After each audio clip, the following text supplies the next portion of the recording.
All right, here is an example of a system. The first equation that I have here is a circle.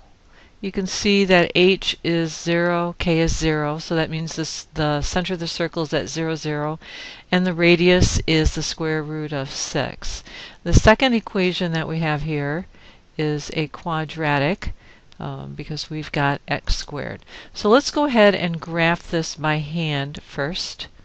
And then I'll just review what I just said about the circle. All right, so this is in the form x minus h squared plus y minus k squared equals r squared. So this means that h is 0, k is 0, and r is the square root of 6. All right, and we can just go ahead and graph that. So here's the center, and then I'm just going to draw the circle. Pretty good circle. Okay, radius, square root of 6, and then in this direction it would be negative square root of 6.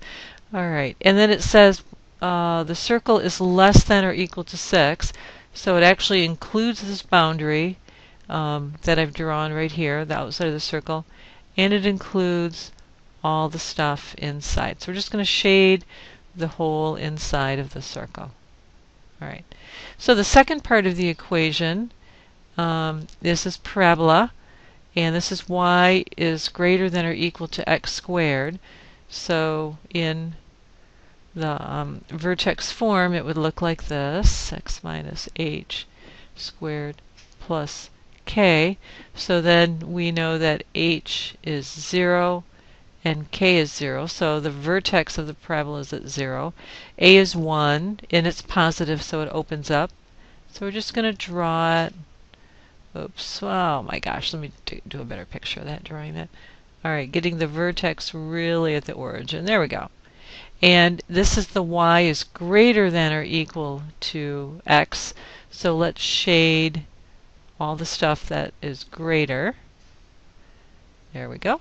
And the overlapping region, well, that's the part that's our solution. So I'm just going to kind of draw it in red here, and then I'm going to give it its own separate shading. That's the solution set. Okay, so that's graphing it by hand. So now we want to graph it with a calculator. So this one is easy. This one's ready to go. Y is greater than or equal to x squared.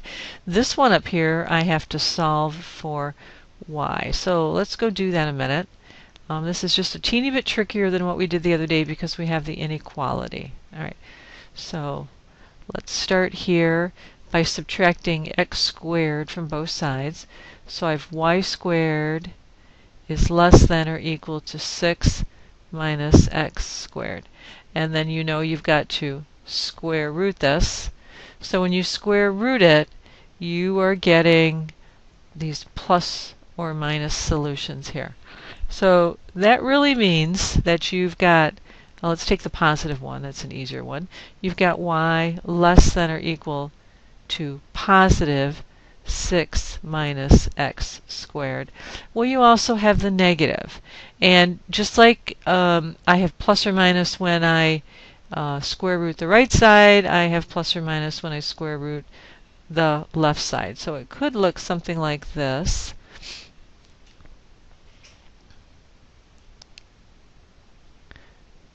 And to get rid of that negative, you would multiply or divide by -1. And when you do that, of course, you remember when you multiply or divide by a negative, you change the sign. So this one becomes y is greater than or equal to the opposite, 6 minus x squared. So let's see, let's do this in red. This is our y sub 1. This is our y sub 2. And this is our y sub 3. So notice that when you graph them, the parabola is pretty easy. This side of the circle, this is less than or equal to. So that's going to be the bottom corner you're going to shade when you do that. And then this last one, y sub 3, is greater than or equal to. So that's going to be the upper corner that you shade. All right, let me pull up my calculator. I already have this graphed for you. Let's first look at the y equals.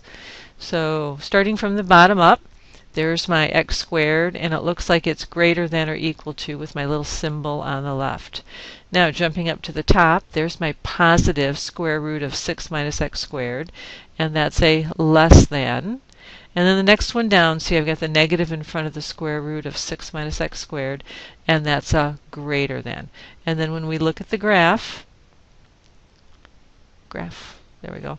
Now, one thing I want to show you is my window before we delve too deeply into that.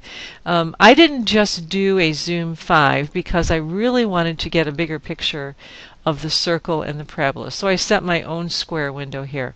So x min went from -4 up to 4, and then y goes from -3 to 3.